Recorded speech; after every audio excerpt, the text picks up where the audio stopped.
Hello, everybody. Welcome to Bill and Ammon's Bogus Hangout. We've got a good crowd already today.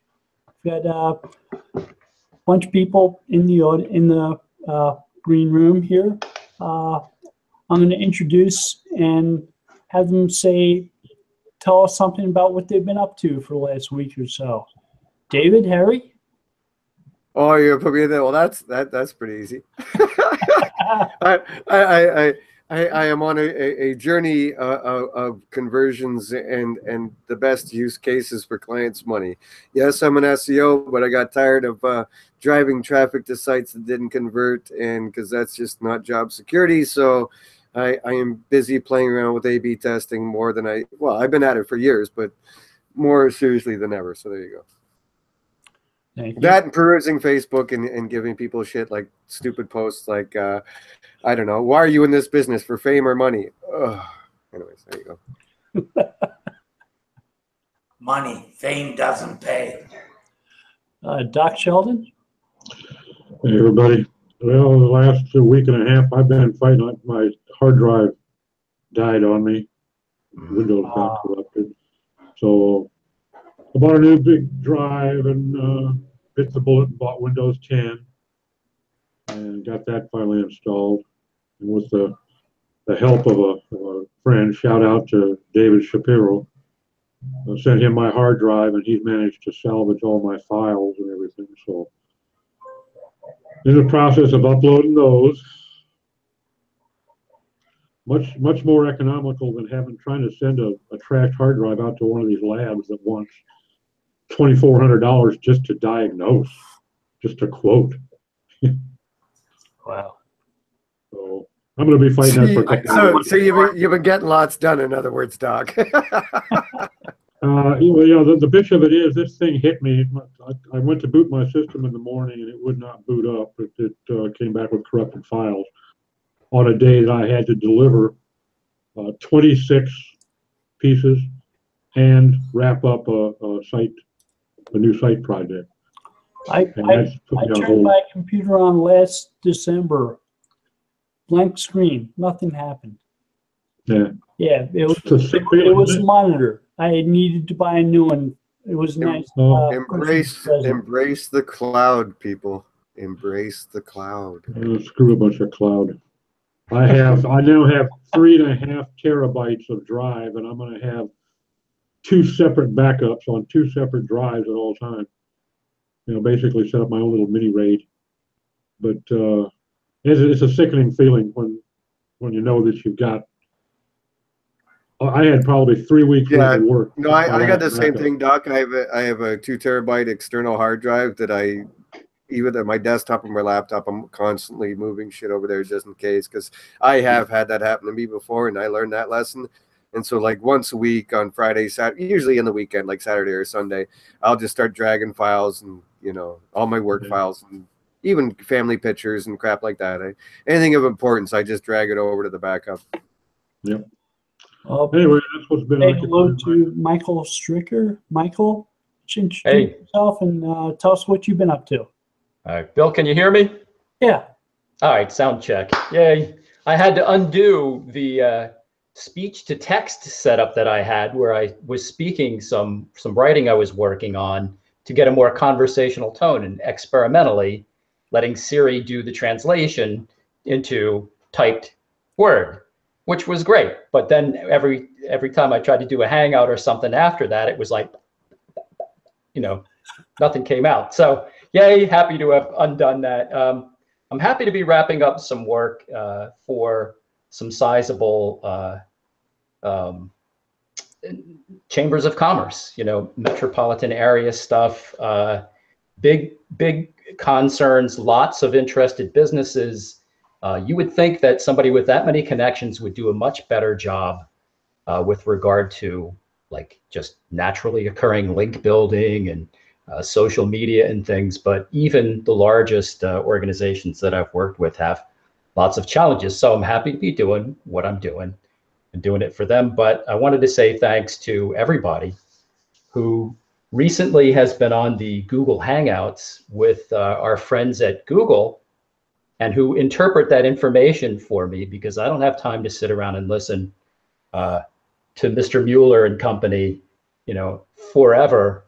But I'm grateful when people grab that information and condense it for poor little me. So, Bill, I know you do that sometimes. I know Dawn does that sometimes, and Jen Slag. So, you know, thanks everybody who does that. It's a great service. I don't think you hear it enough. People saying thanks for that. Yeah, Barry Schwartz is another one that does a nice job of highlighting some of those things too. Yeah, but then you gotta wade through his no news is news stuff too, though. So. Well. And it's tough when the news from Google contradicts itself. No, are you saying that Gary and they say opposite? Gary and John sometimes have different stories. Oh, come on. Yeah, well, which is funny because I think that's almost what he's saying, though, is that those of us that have been listening to the double speak, if it was Matt Cutts before Gary or whoever, that we've learned to disseminate, you know, to a degree what to take from that. I think that's almost what he's saying, though, is that we've learned over the years how to disseminate what comes out of Google and make it into something usable or trustable or somewhat understandable, you know? Right. I read yesterday that Google does not use structured data to improve rankings on pages. And I think the news last week was that Google does use structured data. But again, see, that's all in the wording. I remember when we used to have Matt Cutts-a-thons and trying to figure out what he was saying between the lines. Now, using it is different than saying using it as a ranking factor. Does it use it? Of course it does. Google doesn't use structured data isn't the same as Google doesn't use structured data in a rank as a scoring mechanism. You know what I mean? You got to look at the wording of it. I don't know about Gary as much because I don't follow him, but you got to watch how you ask these guys questions, because your question may not give you the answer you're looking for if you don't word the question right. I heard Gary specifically state that at PubCon last week. We got a little spoiled with Matt too, because Matt was phenomenal about choosing his words. And if you would be careful how you read it, you could get the truth. But Matt was a lot more careful than some other guy. I think Gary. Well, but think of this example though, Doc. When you ask that question, if someone is asking, does it use it as a ranking factor or a scoring mechanism more appropriately, they could say no, it doesn't. But does that mean the same thing as a display mechanism, meaning in the SERP, how it's displaying a universal or a rich data element or a knowledge graph element? Well, that's not necessarily a ranking factor. That's a display in the SERP element. So again, I didn't hear the question, Bill, so I'm not quite sure what they were saying. But if I'm a Googler, I could take that so many different ways. Well, what they said both times and contradicted themselves in saying it is that structured data is used to help improve the rankings of pages, of keywords on pages, help improve the meanings of words on those pages and what the pages are about. So it has nothing to do with display. It's not knowledge graphs. It's not rich snippets. So maybe they're talking review stuff, because reviews in the local space. Reviews. They clearly said last week it helps improve meanings and rankings on pages. Could that be language stuff? Like it's hard to say without knowing exactly what kind of structured data they're talking about, wouldn't it?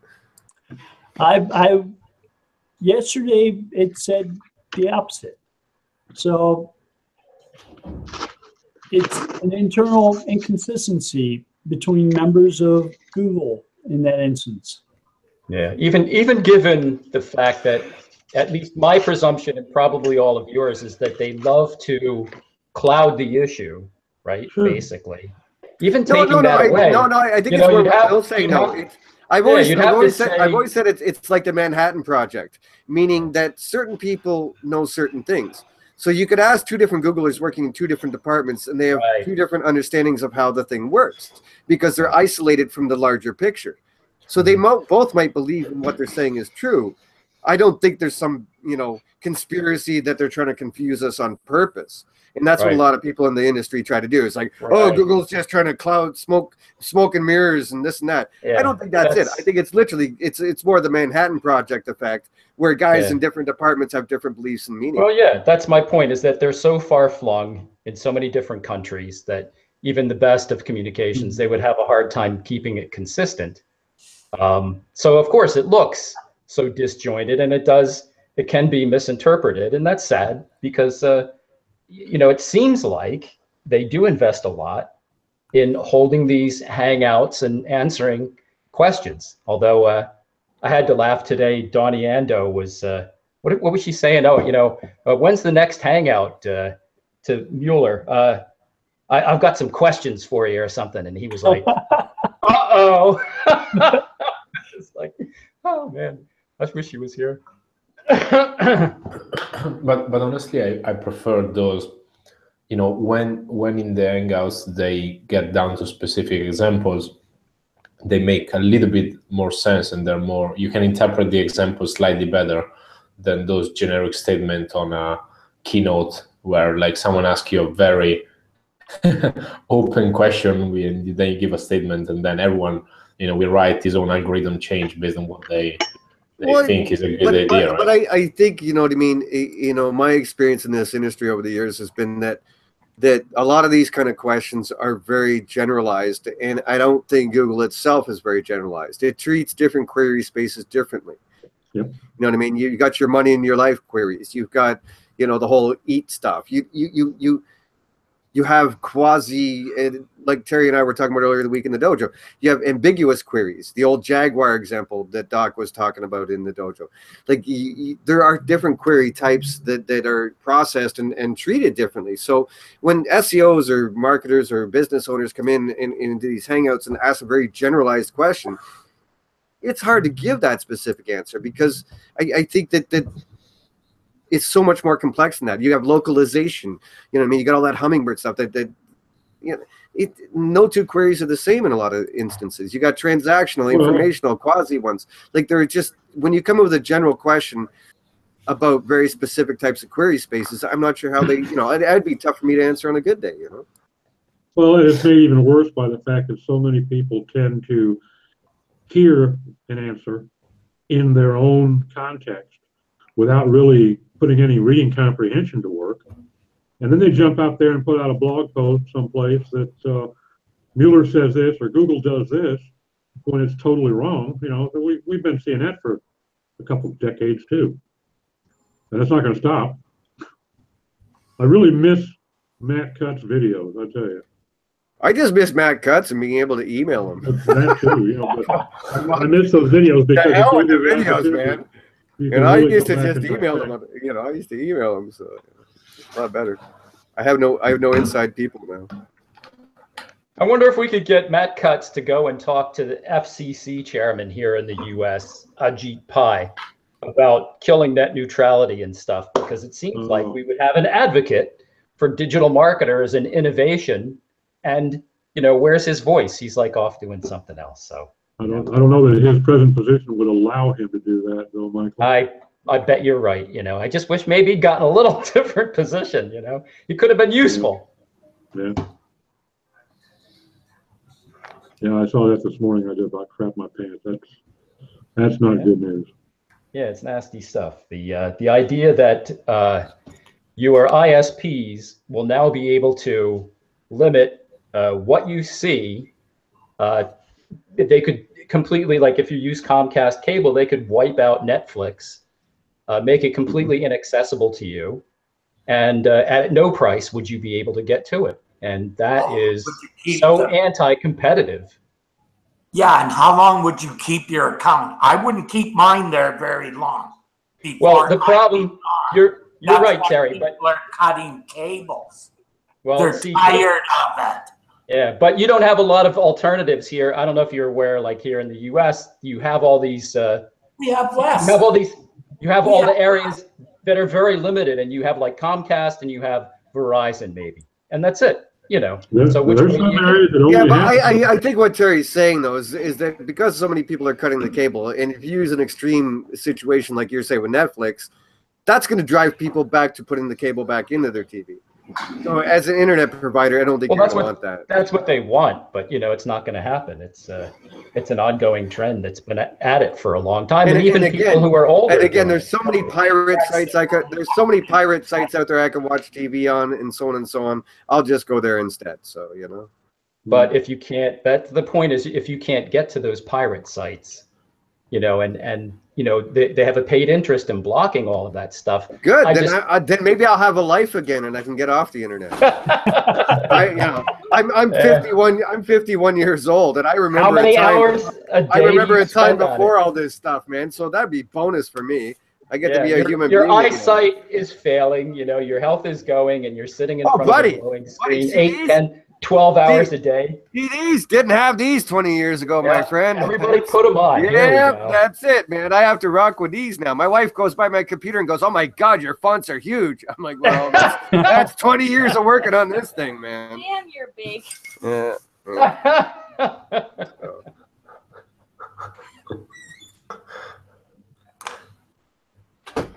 Well, yeah, you know, it's been a fun week, boys. You know, where's some highlights? One Facebook SEO group, Facebook, and you know, it's funny, Doc. Well, you and Terry and Bill, you guys all know I disappear once in a while and, you know, walk the hell away. So I've been back lately, as you noticed. Obviously, I'm here, and you know, sure enough, the same shit's still out there. Experiment. I'm doing an experiment. Can you guys go click on my result and this and that? I want to test this thing that Rand said and this and that.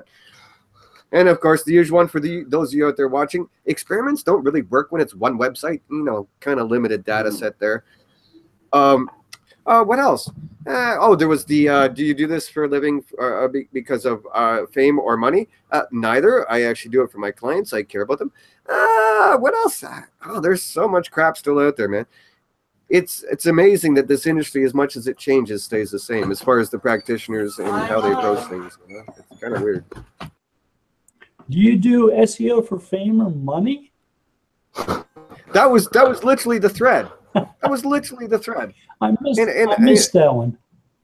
Yeah, I literally went off and you know, I spoke upon the things that I used to do in forensic and this and that, and essentially said that I do it for my clients. You know, I've had small business clients that you know, they owned a coin shop that sold coins. Between my wife and I doing the development, me doing the marketing, you know, they were off on their yacht and traveling the world, and the money was rolling in. It was on autopilot. They used to email me, "So happy, thank you, Dave. We're in our 60s. We love you." I've done forensic work, and you screw up a site and get it penalized. You can, when you're doing big corporate stuff, you know, you could be losing the company hundreds of thousands of dollars. And I don't care if it's somebody in the warehouse, somebody's losing a job somewhere, and someone's losing the ability to feed their kids. These are the things that matter to me. I mean, my interest is my client and their well-being and their staff and their employees and everything else. Money? No, as long as I can pay my bills and accomplish what I need in life, that's great. Fame? There is no such thing. Like, Matt Cutts was the most popular guy in SEO 5 years ago. You could walk in your local bar and say, "Hey, I know Matt Cutts," and be like, "Who? What? What are you talking?" There is no fame. So anybody who thinks they're doing that is out of their mind. But yeah, there was actually a thread like that, and you should have seen some of the replies. It was like, This was in oh boy. Facebook? Yes, of course, sir.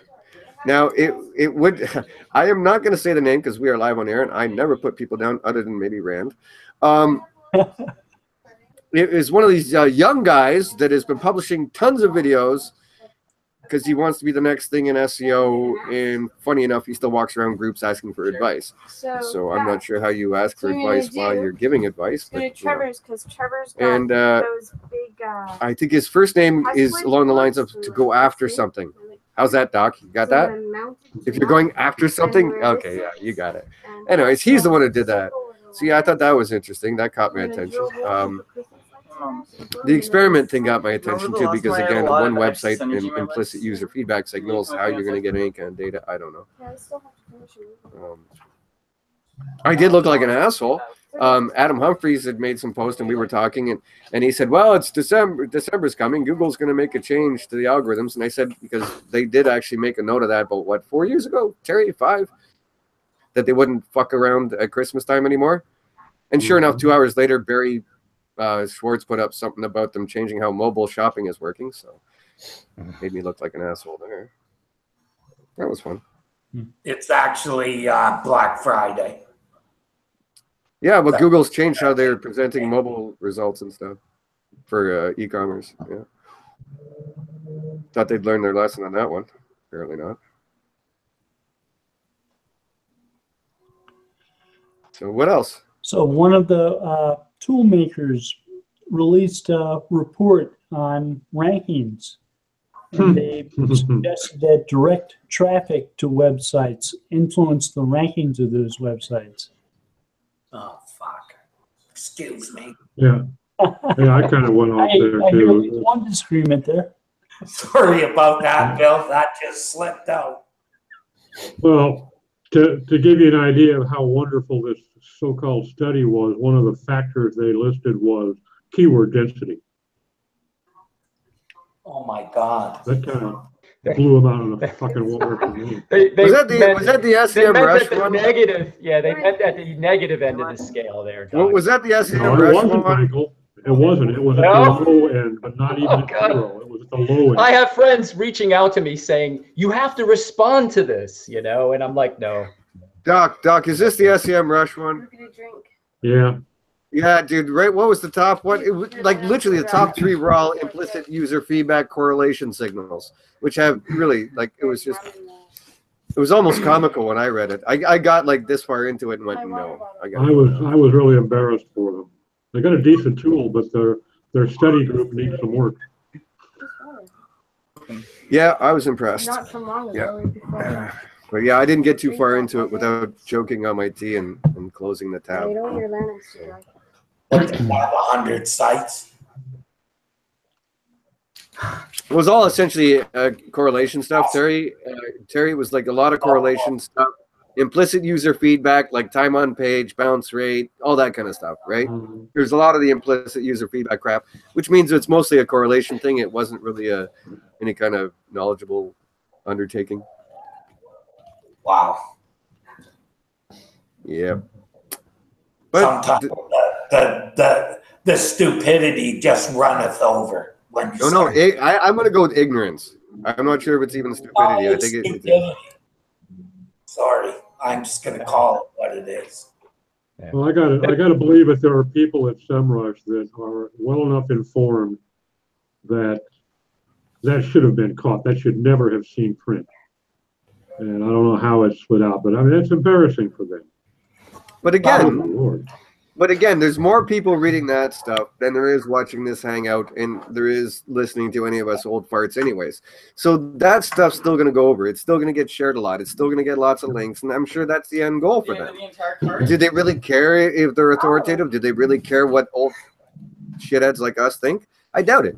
You know, so take it for what you will, and if bunch of SEOs and there was a survey in another of these Facebook groups that said how long you've been doing SEO. I think 80% of them were between 1 and 5 years and 5 and 10 years. You know what I mean? So, you know, there's those of us been doing this for 20 years. Sure, that what you and I and Terry are talking about right now is intuitive and it's something that we understand as being a pile of crap. But it's still going to appeal to that younger generation, that newer generation, that turnover group. They're still going to eat that stuff up, and I'm sure that's the demographic for them, not guys like you, me, and Terry, and Bill. Like, I'm sure their demographics, those younger ones that are going to eat it up. Well, I would, even so, though, I would be willing to bet that with that piece, they're going to see some decline in their subscription rate over the next month or so. You know, whether it's going to be dramatic, I doubt it. But I'm sure that it's going to hurt the subscription. To be honest, I don't think I don't think the tool has got nothing to do with the study, right? To a degree, right? So you don't use the tool for the reason of the study. No, but there's credibility, Fab. You know, I mean. Yeah. You know, I mean. But I agree that the most thing in this is not necessarily for people that are very into the game who can always have an opinion about what is said. Is the people that don't digest whatever, no matter like what. But it's probably for people who are not necessarily I would extend this not just to people that are new to SEO, but also guys who are doing, I don't know, social media. The other day I had an interview with a guy that was interviewing for a social media role, and the first thing that he told me, right, is like, this thing was probably good for SEO, because the more you get shared and the more your ranking goes up, right? And so like this is the kind of things that like this guy is not the kind of guy who has got enough knowledge and will take this for granted, right? It reads from a publication that is somehow popular, and then we'll take this information for granted, and then we go and spread it and spread it. How many people that come to a social media interview, they will tell you that, if I get more shares on Facebook, we're going to rank better next month. And again, like, I think that was also I think Moz was publishing similar stuff, right? There was some correlation study. I'm now seeing a 2015 one. But anyway, I remember when they were pushing some social stuff, and that's where all the social thing got picked up. Was at the time of Google Plus, at the time of some of this stuff going out. But I think this is more dangerous than if someone is into SEO, I don't know, even for like 2 years and cannot distinguish these things. Probably. Yeah, but that has always been the case, and I will venture a guess it always will be. Okay, if it was Moz ranking factors or whatever, there's always been posts like this. Always. This isn't new, and there's always been new people in the industry. We've always, every time these come out, we have these debates amongst the old timers, and it really comes down to those that are either going to be able to think for themselves and look at their own data and understand algorithms and understand how this thing works, or those who are just going to eat this crap up. And that's always been the case. I don't think that it's dangerous necessarily, because that's not going to go away, because it never has. Like, literally, there have been crap like this going on for 15 years. Well, yeah. Okay, but literally, when we hear somebody say something really stupid and we call them out on it, that sometimes keeps some people from being misinformed, or at least if they're so inclined, it gets them to thinking, well, maybe I should investigate a little bit more. Maybe that wasn't But that's true. always been a very minority group. You know what I mean, Doc? Like, even you and I and Terry have been together. That's not a reason to stop doing it, though, David. No. I'm not saying no. We're obviously sitting here doing it right now. What I'm saying is, to call it dangerous might be a little much, because I used to get very vehement and very excited and animated about these kind of things. And did it really change anything? No, it's still happening. Did it change the fact that there's people out there that are selling YouTube videos and trying to fast, quick, and make a buck and tell people how to do SEO? No, none of that's gone away. You know what I mean? I used to stomp around.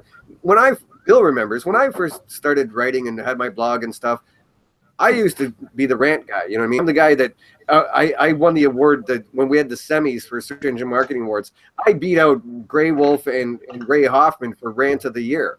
You know what I mean? Like, I was the guy that used to do this stuff and freaking lose my shit. But did it change anything? I don't really think so. Like you said, a handful of people might listen to me, but majority, no. I don't think I changed anything, No, so getting excited about it doesn't do much. Obviously, you're not going to change industry, but you're talking a little while ago about how you care about the guy in the warehouse that might lose his job and his family suddenly doesn't get to have a Thanksgiving. Okay. No, it bothers me, but That's I don't know if my voice is going to make a difference. I got as high in the mountain as I could, and it still didn't. but No, you may not affect thousands, but if you affect even that one guy's family, good. It was worth it. That's my take on it. I'm not going to shut up just because I know I can't put any more than a tiny dent in the damn hull. I'm going to keep on shooting my mouth off, because misinformation is one of the biggest problems in this. Okay. So if I lose my shit over the weekend, this weekend, I can send it over to Search News Central. Is that what you're saying? All right. Be ready, son. Be ready. I'll get you.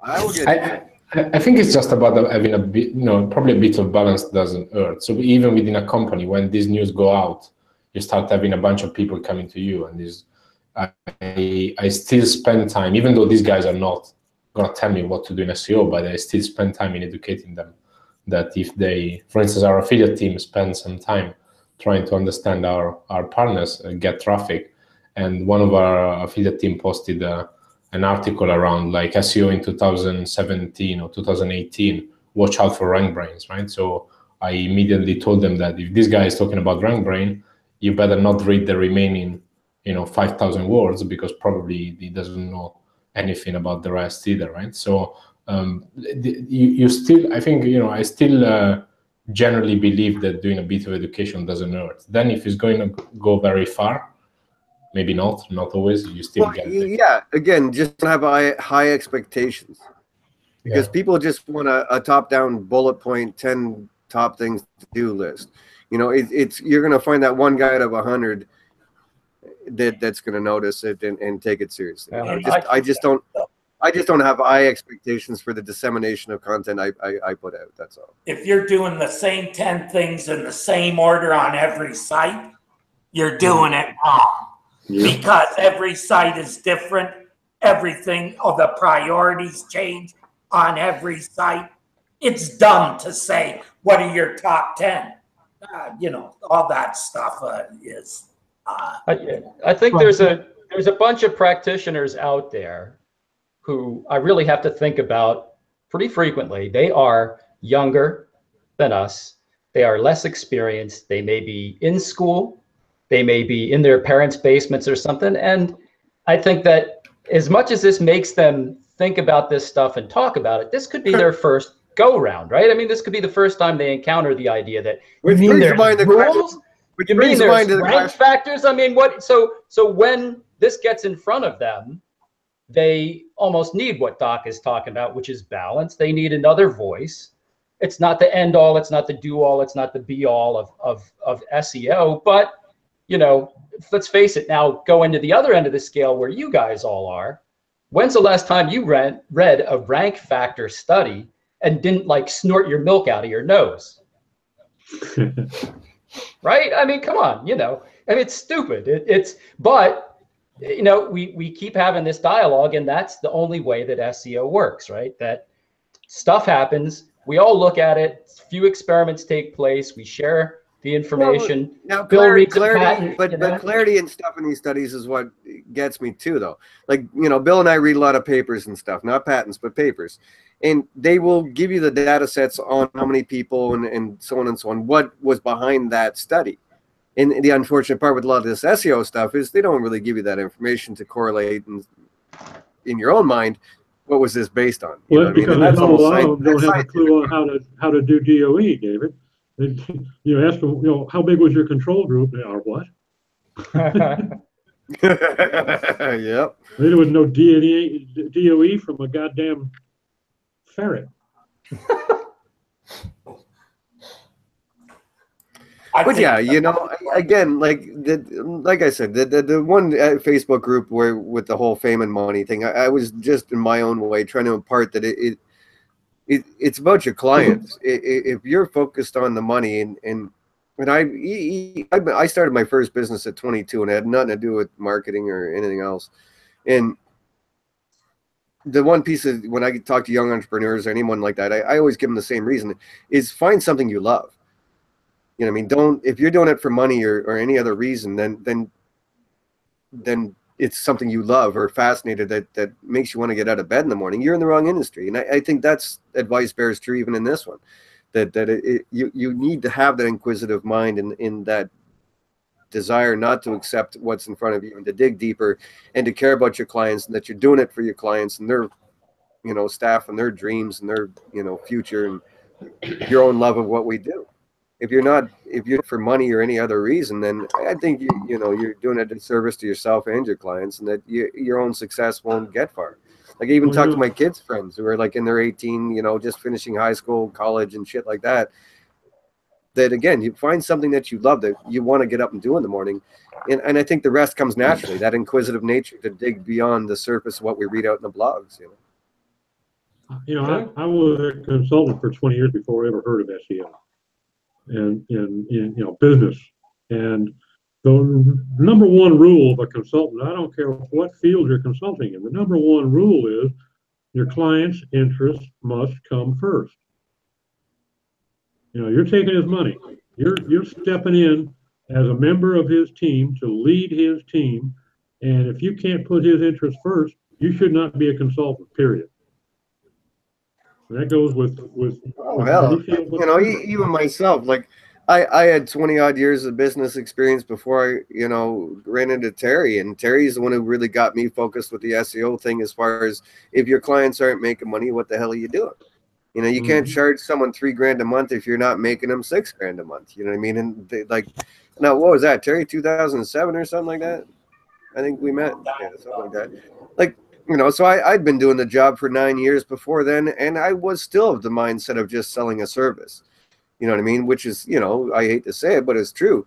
It was kind of Terry that turned me around and got me back to where I used to be in my other business days, which was really about, you know, client being happy with what you're doing and being profitable for them, you know, and that's got to be your focus. Yep. Unfortunately for me, I just want to make money. That's all I'm in it for. Yeah, but you're the one who taught me the concept of if your clients aren't making money, then you're gonna get fired pretty soon. So if you like money, you better make your clients some fucking money. Sorry about that, Phil. I forgot to talk about Hangout. I'm swearing. Whoops. But yeah, you know. If I could make money another way, I'd probably be doing it. But I'm 60-something now, you know. Too late for me. I gotta just finish out what I'm doing. All right, we got 1 year to get you back on track. You told me the secret date, so I know it. We gotta get you there. I'll be out of the client business in a year. I almost guarantee that. Good.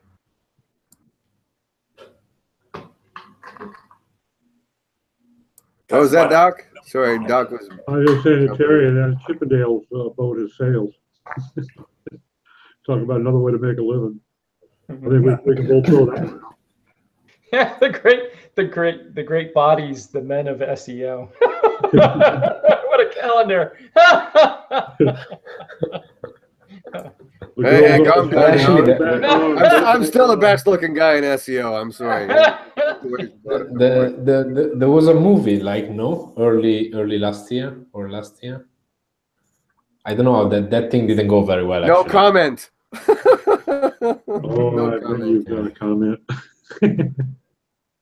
That movie was like, it probably lasted on that one of those algorithm update that no one. I think the trailer had a better chance of going viral than the movie. Yeah, it's quite funny. So has Google stopped verifying updates, or what's the story there? They said that they had stopped. They have stopped. Okay.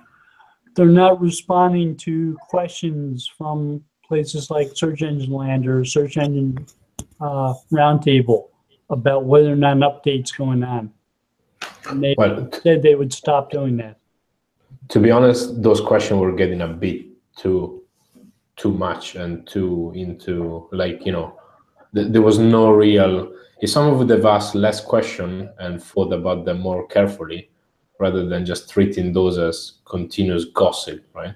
Like some of these publications, they're like, it's pure gossip, right? Oh, this guy, there is a picture of the guy. There is a, like, I've been told that this guy does this thing. Like, come on, right? It's like, who gives a shit, right? Does show an interest in telling us about some updates, and they are building tools to do things like test your website for mobile friendliness. When the information originates with Google, it seems they're happy to tell you about it. But as you know, was pointed out, they're not really responding necessarily to all the accusations, and they're certainly not commenting on all of the tools. How many now? You know, half a dozen tools out there that you can just watch. Oh, look, it's SERP flux. Things are going up and down, you know. And so rather than get on that carousel, I guess they kind of just come at it from their own side, and you know, we just have to listen. To a degree, it's understandable. I remember as an administrator in the forum, people would come to the forum and ask if Google was going through an update because all their traffic disappeared. And we would ask them the same questions. Have you made any changes to your website? Have your competitors made any changes to their website? Has the industry changed? Have people started searching for the things that you sell using different words? Well, the reason I asked, right, is because you have the local people saying there was an update, and you know that it's not verified. And I'm seeing other things that could have do the same things to what local are saying, right? So Right. The local update was called Hawk because hawks eat possums, yeah. and possum was the last local update. It's getting romantic now. I didn't name it, Bill, and I agree with you that, you know, let Google name this stuff that they want it named. But even if they didn't name it and just said, yeah, on this date or roughly in this period, we did a local update, it tells me why all of a sudden, you know, things are upside down and why their certs are all of a sudden crap in one of the industries I'm working in. You know, But it at this, makes it a lot harder, that's all. Which at the I same don't time- mind. Just takes me longer to figure it out. Yeah, exactly. Like at the same time, what I don't like of this obsession around update is that if you're working in this vertical, you know SERP better than anyone else, pretty much, right? So like I work in money transfer, I know what's going on in this space, right? And on a day-to-day, I'm not busy checking how the algorithm change on every type of SERP. I'm busy building products and building content and doing stuff, right? Like, so I'm not really, the way I'm building a product is not really impacted by an algorithm update on like probably over like 10 years time. Yes, maybe, right? Over 3 years time, maybe, but like on a month to month, knowing these changes, right? What is the likeliness of Google tackling my vertical and this update impacting my product, right? It's very little. That's why I don't also buy like this guy, this dude that he shows a screenshot from his Google Analytics every time something moves and say, oh, I had a bunch of analytics accounts, there was an update, right? Sorry, but unless you have like 1 million of Google Analytics account of the most influential sites, like if you have like even 100, 200 of even large sites, who gives a shit, right? It's for your vertical, it's for your SERP, right? And can you justify an update? It can also even be query space dependent, meaning, okay, there was another discussion recently in a group. I'm in a bunch of them, and it was about rank trackers and ranking reports and shit like that. And I tried to impart to these guys that it's not as much about giving it to your clients as I track the top 10 competitors of my customer, right? The reason I do that is because sometimes seeing movement tells you things. It can tell you one of two things. If a competitor is starting to up their game, meaning they're doing more things in the space, if it's link building or content or whatever, you want to see what movement happens and then analyze it to say what's happened here. Now, lately in a couple query spaces, one of my clients, everything started shifting. Now, that's generally speaking going to be Google changing how they're treating a query space, right? So it can even be query space dependent, because a lot of the other query spaces that these guys target didn't move, but these certain ones did across the board, across all these competitors. Some went up, some went down, and da-da-da. It all fluxed in a space of 3 days, which is a good case in point for stuff like a rank tracker, because that just gives me some business intelligence into looking deeper in what's going on, because Google itself changes sometimes how that happens. And in the dojo earlier this week, Doc, you were talking about that as far as, what was it? There was something you were talking about, about ambiguous queries. That was Terry, actually. Sorry. Yeah, and Terry, you were talking about ambiguous queries and how you were seeing changes there. So yeah, it's an interesting animal to watch, especially when you're intimate. If you've been with a client a year or two or something, and you've been watching your client and their competitors and everybody around you, that whole ecosystem that surrounds a given query space with modifiers and stemmings and whatever, that when something happens with Google, you can see it. You can be like, oh, what's happening here? Something just happened because things are moving about and jumping about. And Terry, you brought that up earlier with the disambiguous queries this week and stuff like that. And I think that's important. But again, you need an educated mind in the industry, and you need an educated mind in that query space to be able to notice those subtle nuances, to see those little changes. Because sometimes it's not some sort of an update that's across the board and everybody in the industry is talking about it. Yeah. You got to be able to see the little ones, the little finite changes that are happening in a given, how a given query is changing, you know? The other thing is, Dave, I use SERP out. In other words, I don't rely on rank trackers for much. I like to go to the actual SERP and look at it and see all the titles in one place, that sort of thing. And this query space I've watched for about 4 years now. And so I know every site that's been in the top 10 during that time. And I've seen them come and go. I know seasonality when I see it in that SERP, all of that stuff. And then about the beginning of August, everything got turned upside down in that query space. And to top it off, if you look now at an ambiguous query space, they're now, as Bill showed me, using the disambiguation that you see in Wikipedia in a lot of cases. So that was another good head up from Bill as far as how you could identify if you have that going on in your query space. And how it screwed me was it was a localized query space, meaning in that query space, it was all local providers, right? After they added this, changed the query space, it was all aggregators and classified sites, i.e. the step where people start looking for this product. And so it's been a bit of a challenge. I've seen most of these sites in the query space at the time when we were going into season. What's bothering me now is it's been like that since about August. Well, too, Terry, something that I thought about years ago, and the same client that you're talking about. Your big edge is you learned as much about your client's competitors as you have about your client. You know that SERP inside out. You know exactly where everybody is. Well, that's it. Yeah, and I think a lot of people that's why I keep such monitoring on competitors between SEMrush and rank trackers and other tools I use, because it's not. It is about them to a degree, but like you're saying, it's as much about Google as anything. Because I want to see when you see everything shuffle, as opposed to when one competitor starts to move, you can somewhat surmise that they've done something, so go look in to see what they did.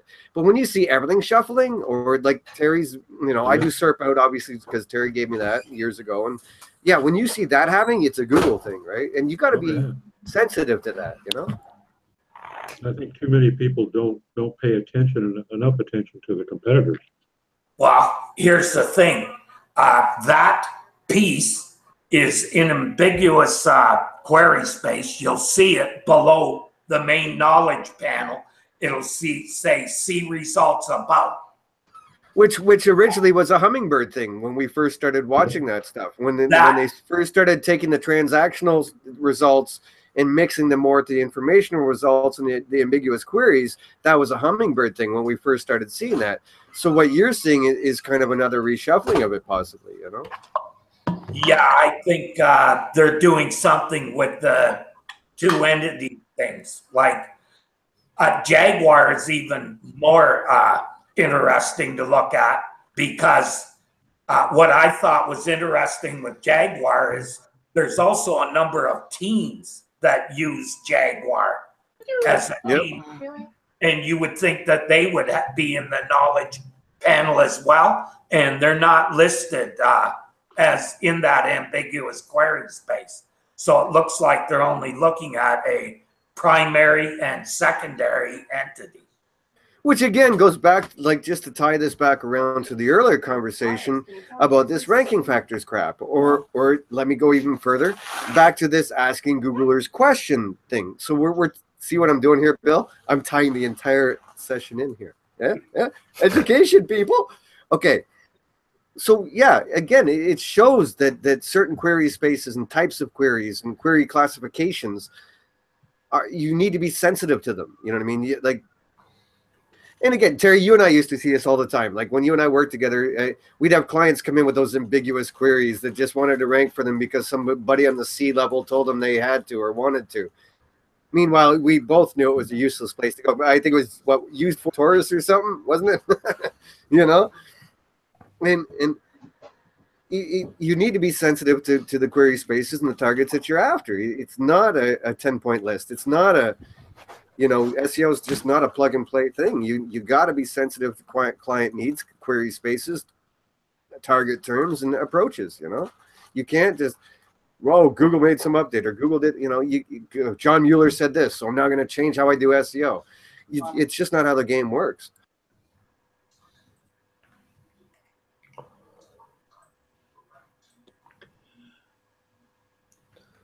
Speechless. Left y'all speechless. No, I still got it. All right, has people. me thinking of context vectors and how Google is using context possibly more. They did come out with a patent last October where they talked about a context-based indexing, where they came up with certain phrases that were appropriate for certain meanings of specific words, like Jaguar. So that becomes Jaguar the car, Jaguar the football team, the operating system, the animal. Right. So does that become more of a subset of query classification? So what I was looking at as was a reason to go to a knowledge base, look up those terms, and find phrases, words that tend to indicate context, and make sure that vocabulary appears on my pages. So I haven't read it, so you definitely got to link me up. But does that become sort of like a crossbreed between query classification and sentiment analysis, maybe, or? It's something that can help explain the context of a query better, and if Hummingbird focuses on query rewriting, maybe it helps along those lines too. Yeah, I could see that for sure. If Terry's seen a certain query term that used to show one type of result, and all of a sudden starts showing aggregators, that means that Google's interpretation of what that query phrase means has changed. Exactly. Thus, one has to know their query spaces intimately. And the contexts that go with those queries. Right. So it would have, if it was localized before, it's saying we're not so sure that this is a local term anymore. Well, for sure. Like Terry, think it like a cross between query classification, between localized understanding, and even sentiment analysis to a degree. I mean, like you could see three different animals coming into something like that, Even timing. Like you can even put like temporal stuff in there, I bet you as well, because The other thing I've seen is there can be some dramatic differences in the SERPs for the same search query between a desktop and a mobile device. That's context. Always. Absolutely, context. Sure. Remember when a couple of years ago, that patent I came across that was talking about people that travel to somewhere else, another state in the U.S. at certain times of the year, like Thanksgiving or Christmas or this and that. And, how we would adapt the results based upon historical knowledge of that user's activities. Cue the new term, context is king. That's true. And, it's interpretation of context. I just want to add this onto that. Don't you even go there, by the way, Doc. I'll let you go in a minute. Sorry, don't even go there. No more key phrases, okay? No more goddamn phrases for this industry. Make them think. Thanks. So, what I'm thinking is that, we're talking about context. We're talking about shifting. You're talking about, Terry, about results that have changed radically from what they were, and it's like a reverse direction, right? It's like you were getting local results, all anybody can talk about is how there are more mobile devices doing searches than desktops these days, and it's going further and further in that direction. And yet here is Google, which is actually, by the way, complete horseshit, because none of my clients, including my big ones, have ever taken me off their search console or their analytics because they're idiots. So I still have data sources coming out my ass. And depending on the industry, there's still plenty that are mostly desktop dominated and some that are mobile. Again, Right. It's context. Well, what Google is saying is that it is the search itself on Google that's coming from the mobile devices. And I'm sorry, I don't have that data. They do. But the idea that Google has somehow decided or accidentally arrived at a point where they're showing these mixed up, aggregated, almost BS, I'm going to guess, kind of results, because people weren't satisfied with the variety of stuff they were getting on a local basis. I don't know. You know, sounds like a user experience thing. Yeah, it's definitely a bad user experience. Well, for you. Well, no. Even still, I know the client he's talking about, and I know the query space he's talking about. I've been watching it with him for a couple of years, and I was getting results from Calgary above his client. And Calgary is about 2,000 miles away from me, so I don't think it's not the SERP results have not changed for the better. No. And the thing is that there's one ambiguous query space, right? But even if you add a geo modifier to that ambiguous term, you still get the bad results. In other words, still treating it as if it was an ambiguous query. Well, yeah, it's like when you had me run those searches for you down in Mexico. Right. You know, I got the same. Yeah, that's the same one we're talking about. Yeah. Yeah. The same results for you in Mexico as you got up there. So that makes no sense on a local. I knew it was no longer a local result, because if you get the same result in Mexico, it's definitely not localized. Yeah. Now, did you try reformatting that query with for rent? No, but I added Toronto a geo. Yeah, but no, it's still that movie is still owning the shit, right? So maybe try the modifier for rent at the end. That's what's really weird, Dave. The movie disappears. Yep. All the aggregators and classified sites remain. Which is not, Google learned its lessons once upon a time with aggregators. I guess they're going back to them. The quality of these aggregators, like the only people who are advertising and using them are people who have buildings that are so bad no one wants to rent from.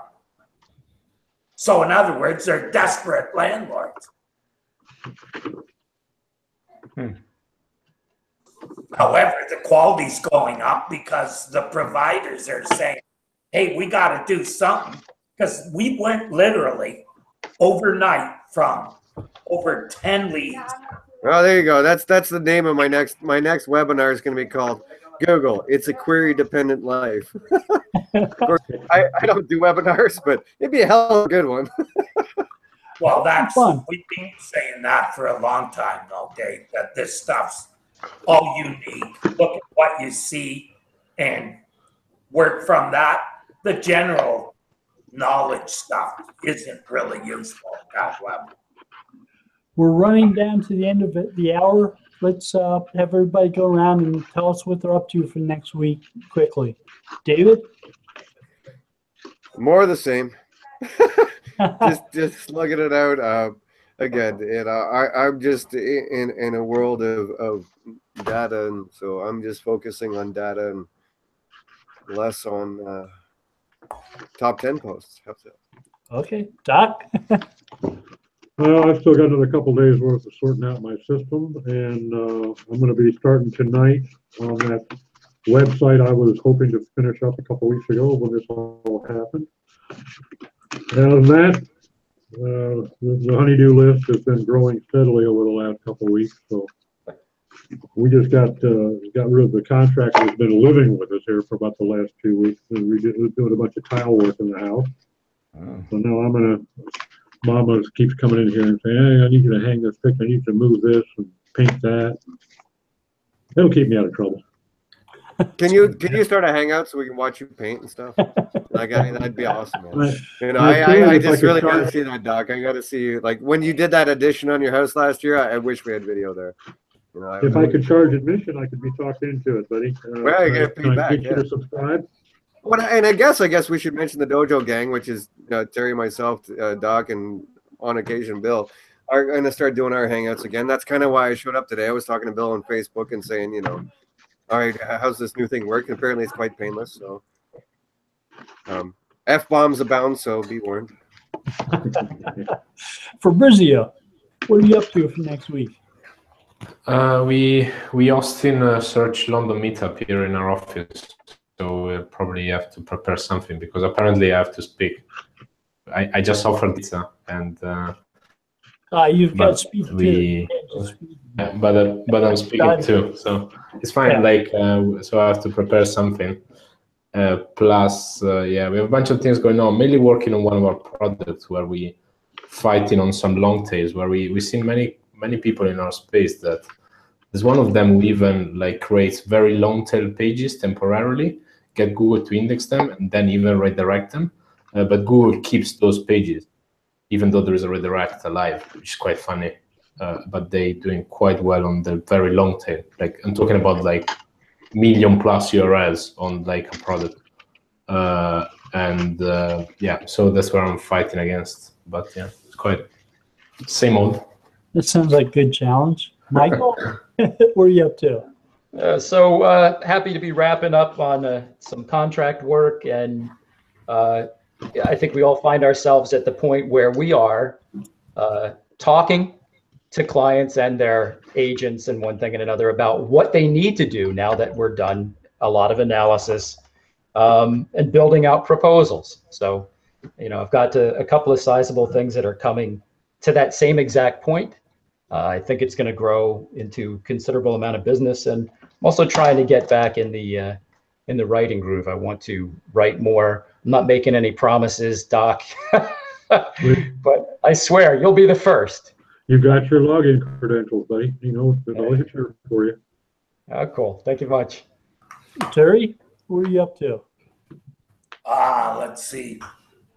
About the same as this week. Still cleaning up a few sites and trying to make them rank. Same old. I'm working on putting together a blog post for the rest of the day. Oh, you write? You write? Oh, I do sometimes. I've heard of that. I used to. I don't know what happened, but I don't know what happened either. You used to have all these little illustrations. Yeah, well, jaded, man. I don't know. There's just this new breed out there. I'm not sure if I can really do it anymore. But okay, well, we're gonna shut down for now. We're gonna keep on chatting a bit, I think. But thank you. No, I totally blame Terry. So Terry's the one who said, "Dave, why do I have to write a blog post when I can just go do a hangout and not have to write anything?" So I've adopted the Terry way of living.